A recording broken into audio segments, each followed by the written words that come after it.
Commander Lisa Hayes had been monitoring deep space frequencies for 12 years, but nothing had prepared her for this. The massive holographic display in Earth's Deep Space Communications Center flickered with an otherworldly blue light as the alien transmission stabilized. Around her, dozens of technicians worked frantically at their stations, trying to boost the signal strength. Signals coming from the outer rim sectors, called out Lieutenant Danny Rodriguez from his console. It's bouncing through 6 different relay stations. The creature in the hologram was unlike anything in Earth's xenobiology databases. Standing nearly 8 feet tall, its translucent blue skin seemed to pulse with its own inner light. 3 arms ended in delicate, finger-like appendages, while its elongated head housed 2 massive eyes that held an intelligence both alien and unmistakably desperate. "We are the Zalani of the Outer Rim," the being spoke through the universal translator, its voice carrying harmonics that made the air itself vibrate. "I am Keeper Voda, last of the High Council of Zelthra Prime."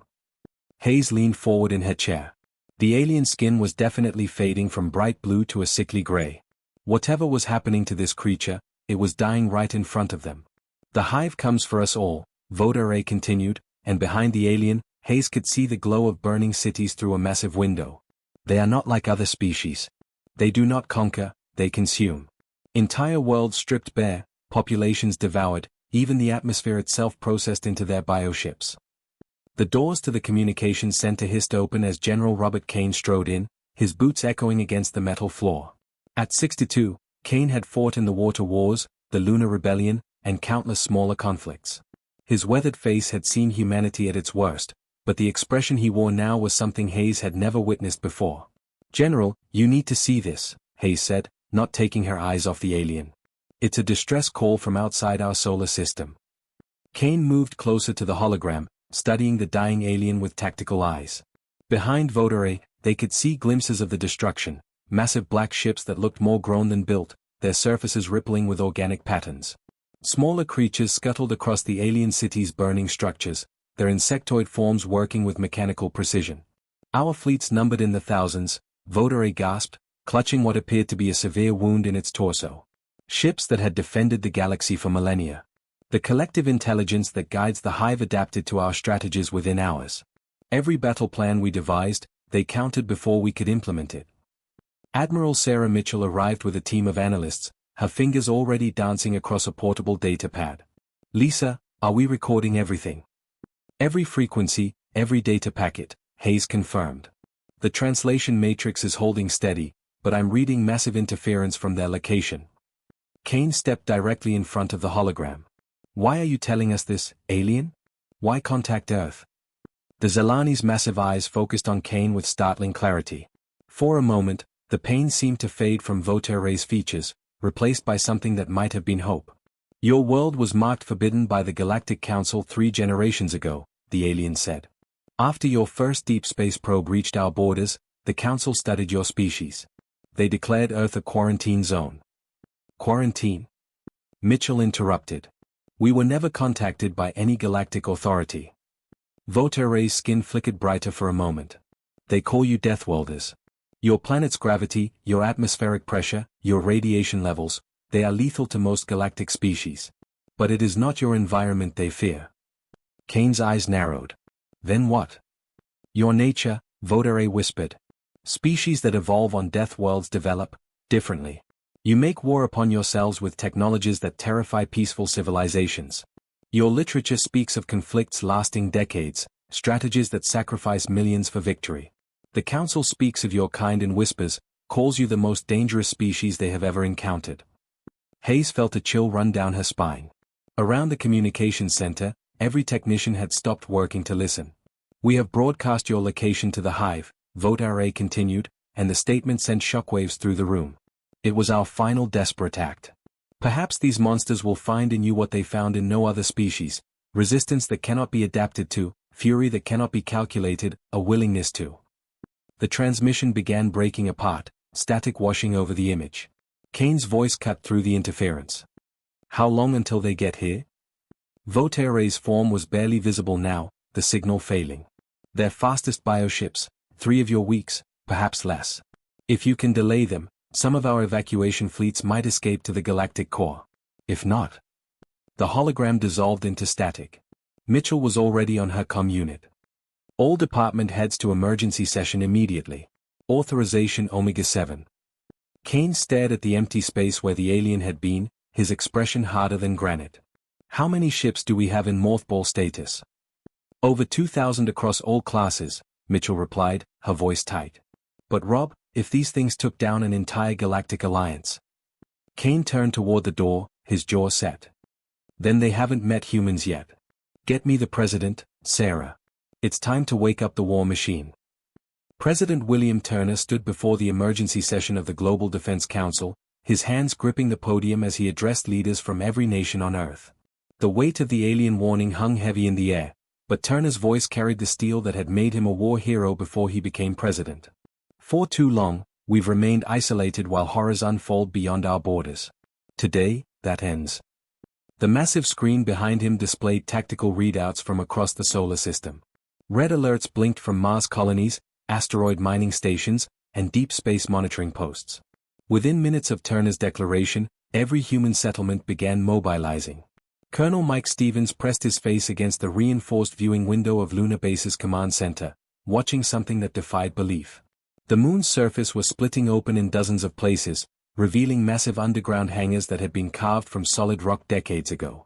What emerged made his breath catch in his throat. The shipyards weren't just hidden, they were enormous. Kilometer-long construction bays rose from the lunar craters, their magnetic rails already humming with power. Ships that had been sleeping in the darkness for 20 years began powering up their fusion reactors, casting an eerie blue glow across the moon's gray landscape. "Sir, the automated systems are coming online across all sectors," reported Lieutenant Emily Parker, her fingers flying across multiple control panels. "I'm showing power signatures from facilities I didn't even know existed." Stevens watched as the pride of humanity's fleet emerged from its tomb. The UES Defiance was a monster of steel and fury, stretching nearly 2 kilometers from bow to stern. Her hull bristled with weapon systems that had been designed during humanity's darkest conflicts, plasma cannons that could melt through asteroid rock, kinetic bombardment systems that could crack continents, and missile batteries carrying enough firepower to sterilize entire moons.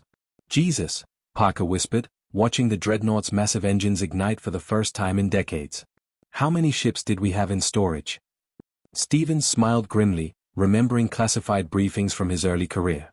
"Every ship we've ever built, Parker. Humans don't throw away weapons, we just save them for later." The sight beyond the windows was like watching giants wake from sleep. Battlecruisers the size of city blocks drifted from their moorings, their hulls scarred from the resource wars but their weapons systems gleaming with fresh maintenance. Destroyer squadrons formed up in perfect formation, their sleek profiles designed for hit-and-run tactics that had proved devastatingly effective against Earth's various factions. But it wasn't just the big ships that impressed Stevens. Thousands of smaller vessels swarmed around the major combatants, fighter craft that could dance between asteroids, bomber wings loaded with antimatter charges, and support vessels equipped with manufacturing capabilities that could build new weapons from raw materials. The doors to the command center burst open as Dr. James Crawford rushed in, clutching a tablet loaded with alien data streams. His usually neat appearance was disheveled, his lab coat stained with coffee, but his eyes burned with the intensity of a man who had just solved a critical puzzle. "Colonel, I've analyzed every byte of that transmission," Crawford announced, connecting his tablet to the main display system. "These hive creatures aren't just aliens, they're something completely different from anything we've theorized." The main screen filled with biomechanical diagrams that Crawford had extrapolated from the Zelani's desperate message. The hive ships looked more grown than built, their surfaces rippling with organic patterns that suggested living metal. Smaller creatures scuttled across the alien structures, their movements perfectly coordinated. "They operate as a collective intelligence," Crawford continued, highlighting movement patterns in the video. "Every drone, every ship, every warrior, they all think as one unified mind. When they encounter a new threat, the entire collective adapts instantly. That's how they defeated the galactic fleet so easily." Stevens studied the data with growing understanding.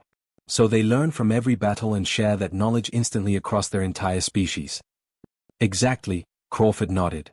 "The Galactic Council's traditional military strategies became useless because the Hive could predict and counter them within hours of first contact."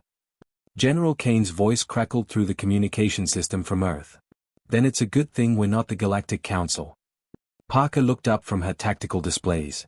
"Sir, I'm reading massive energy signatures from across the system. It looks like every hidden facility is coming online simultaneously. Through the viewing windows, Stevens could see the scope of humanity's preparation. Mars orbital stations were launching their own fleets, including experimental ships that had never seen combat. The asteroid belt mining platforms were converting their industrial equipment into weapon manufacturing centers. Even the outer system research stations were powering up defensive systems that could double as offensive weapons. Good, Kane replied, his voice carrying across the communication channels that connected every human military installation. They've never fought someone who thinks like 7 billion different people all at once. Stevens watched as more ships emerged from lunar storage, their hull markings telling the story of humanity's violent past. Vessels from the corporate wars, survivors of the Mars independence conflict, even experimental prototypes from classified black projects that officially didn't exist. The Hive might be a collective intelligence that learned from every encounter, but they were about to face something no alien species had ever confronted, humans with 3 weeks to prepare for war. The void around Earth had never looked so dangerous. What should have been empty space now buzzed with activity as massive weapon platforms drifted in carefully calculated orbits. Captain Tom Bradley gripped the command chair of the UES Relentless, watching his tactical displays paint the approaching threat in brilliant red. 3 weeks of preparation had transformed the solar system into the largest fortress humanity had ever constructed. The moon's surface bristled with rail guns that could accelerate projectiles to 15% of light speed. Earth itself was surrounded by defensive grids that turned the planet into a giant weapon system, with orbital platforms linked by energy webs that could incinerate anything trying to break through. Contact bearing 27 Mark IV, reported his sensor operator, Lieutenant Rachel Webb. 7 ships dropping out of hyperspace at the edge of sensor range. Bradley studied the alien vessels through his ship's enhanced optics. The Hive ships looked nothing like human designs.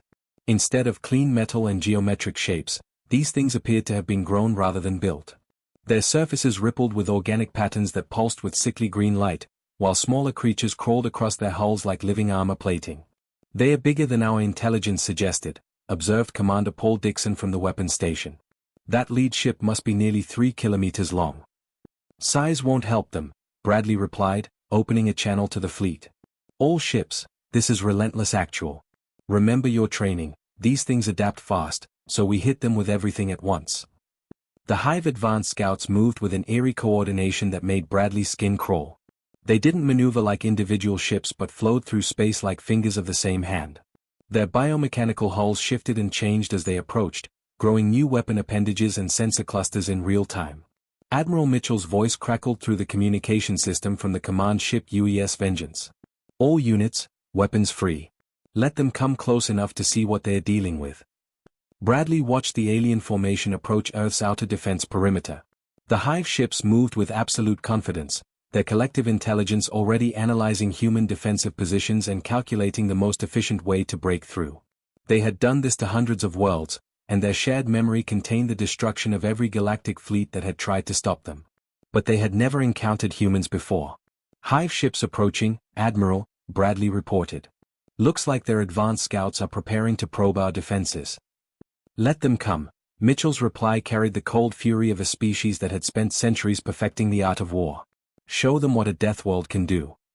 The engagement began when the lead Hive ship extended what looked like a living lance toward the nearest defense platform.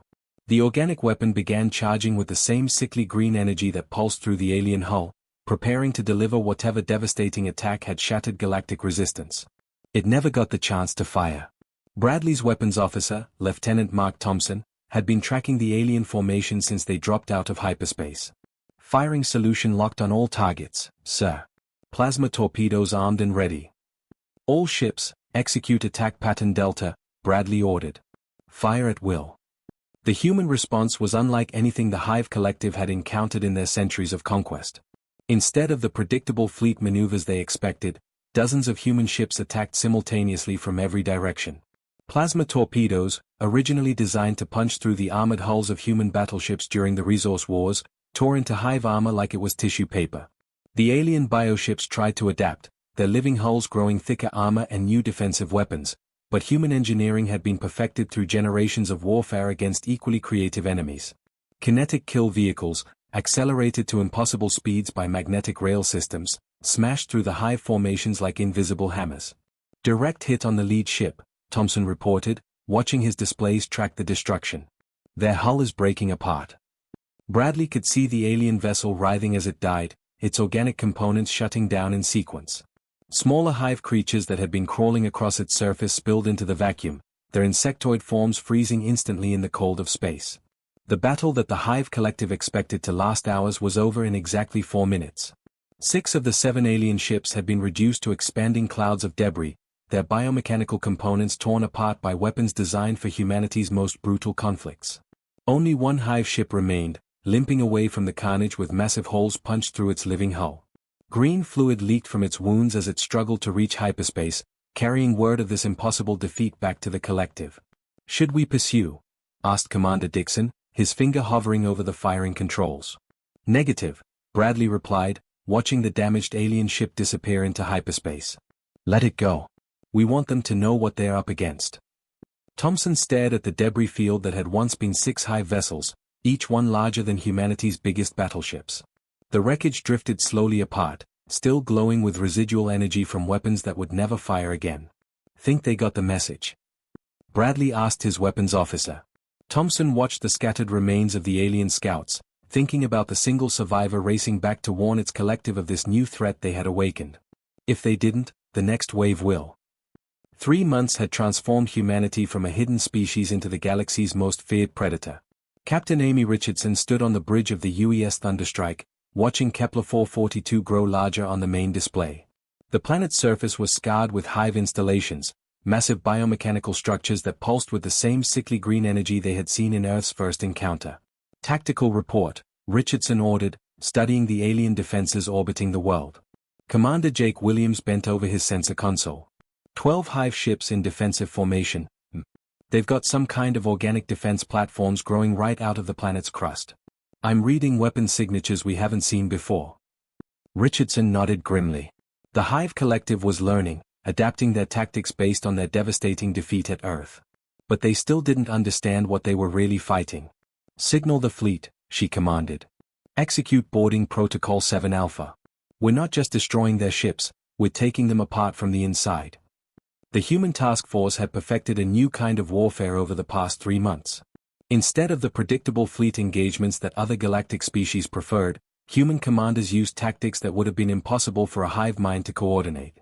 Individual ships broke formation and attacked from impossible angles, each captain making split-second decisions that no collective intelligence could predict.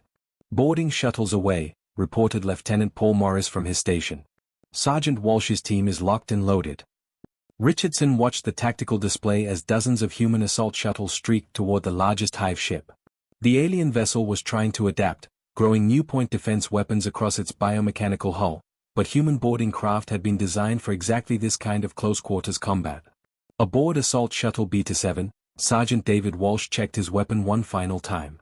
Around him, 12 of humanity's best soldiers prepared for what might be the most dangerous boarding action in human history.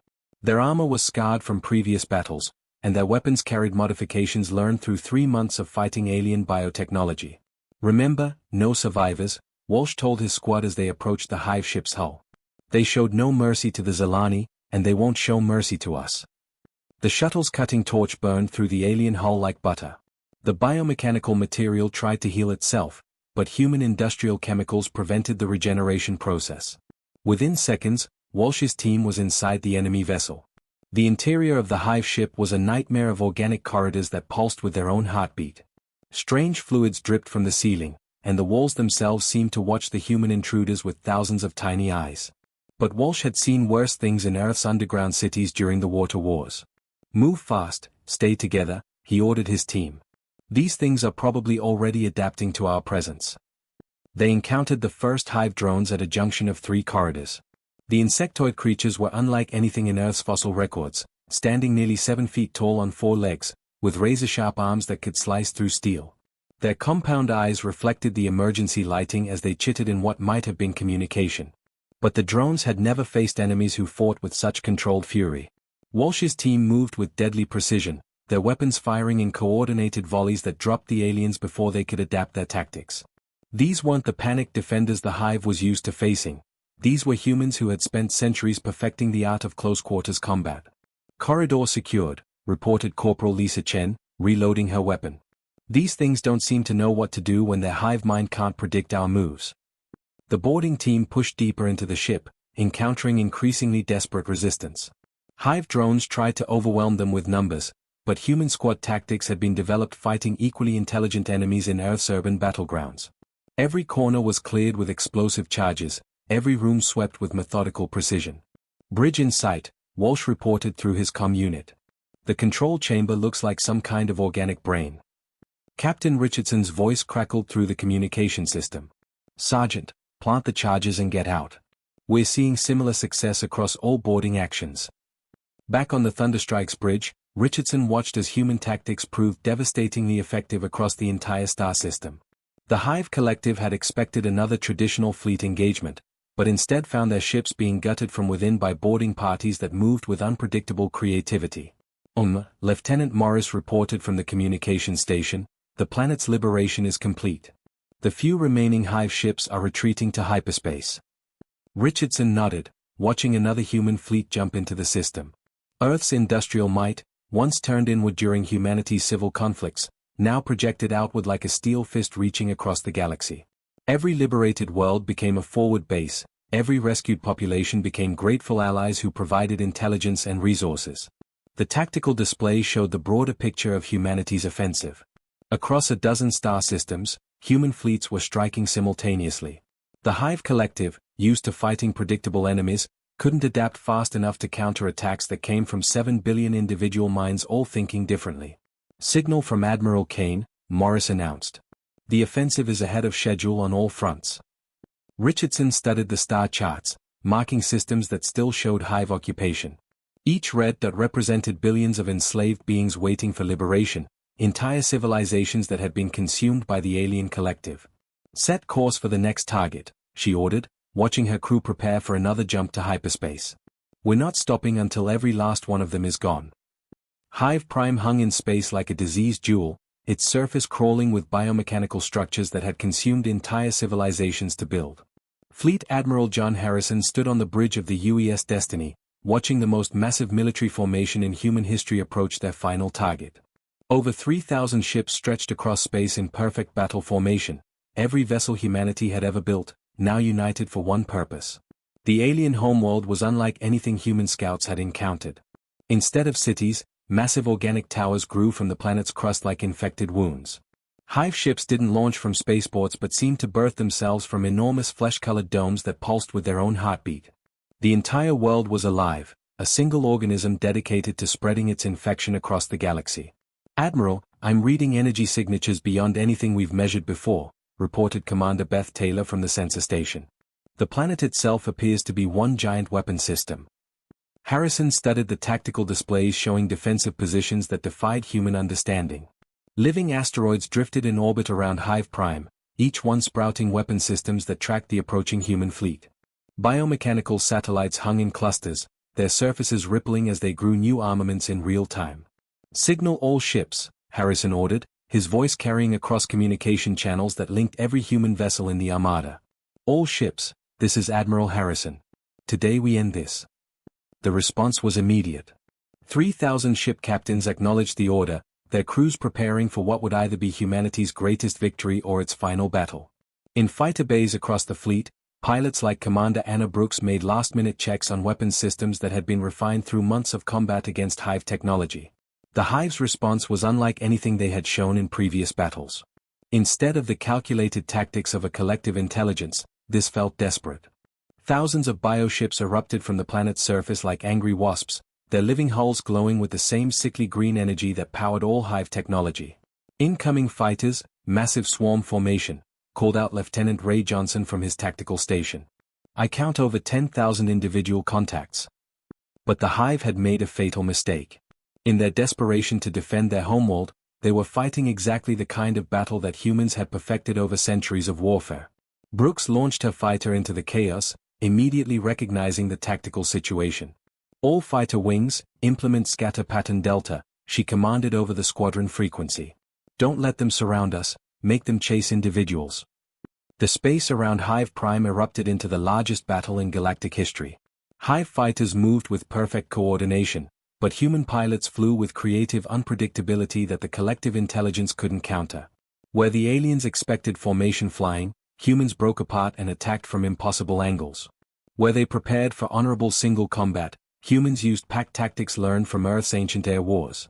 Brooks rolled her fighter through a cloud of biomechanical debris, her weapon systems tracking multiple hive targets. "These things still don't understand how we think," she reported to her wingman. "They're trying to predict our moves like we're some kind of hive mind." Meanwhile, the capital ship engagement raged across multiple fronts. The hive threw everything at the human fleet: living ships that could grow new weapons during battle, defense platforms that repaired themselves faster than conventional weapons could damage them, and biomechanical mines that hunted their targets like predators. Captain Steve Adams commanded the UES Vengeance in the thick of the fighting, watching his ship's armor take hits from weapons that seemed to learn from each impact. "Helm, execute evasive pattern Gamma 7, he ordered. "Weapons, target that bioplatform's weak spots, the places where it's still growing." Human tactics, learned from 1,000 Earth wars, proved devastatingly effective against an enemy that had never faced truly creative opposition. Where the hive expected predictable fleet actions, humans used guerrilla strikes that appeared from empty space.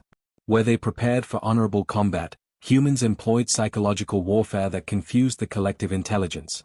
"Admiral, the planet's orbital defenses are failing," reported Taylor from her sensor station. "Our bombers are breaking through their outer shell." Harrison watched the tactical display as human forces penetrated deeper into hive space. The alien homeworld's biomechanical defenses were adapting, but not fast enough to counter the sheer creativity of human military thinking. "Hive command is breaking apart," Adams reported from the Vengeance. "I'm seeing massive explosions across the planet's surface. They're abandoning their homeworld." The sight was unlike anything in recorded galactic history. Hive ships fled their own world in panic, leaving behind the biomechanical structures that had taken millennia to grow. Some tried to carry vital genetic material with them, but human pursuit squadrons hunted them down with ruthless efficiency. As the last hive ships fled into deep space, the battered human fleet regrouped around their victory. Harrison looked at the tactical display showing dozens of liberated worlds, millions of lives saved, and an enemy that would never recover from this defeat. The Hive Collective, once the galaxy's greatest threat, was reduced to scattered survivors hiding in the void between stars. Their ability to coordinate large-scale operations had been shattered along with their homeworld. "All ships, return to Earth," Harrison ordered, watching his fleet form up for the long journey home. The sleeping giant goes back to sleep. But across the galaxy, other species watched and learned. Earth had revealed itself not as a threat to civilization, but as its greatest guardian. The Deathworlders were no longer humanity's curse, they were the galaxy's salvation. *The end*.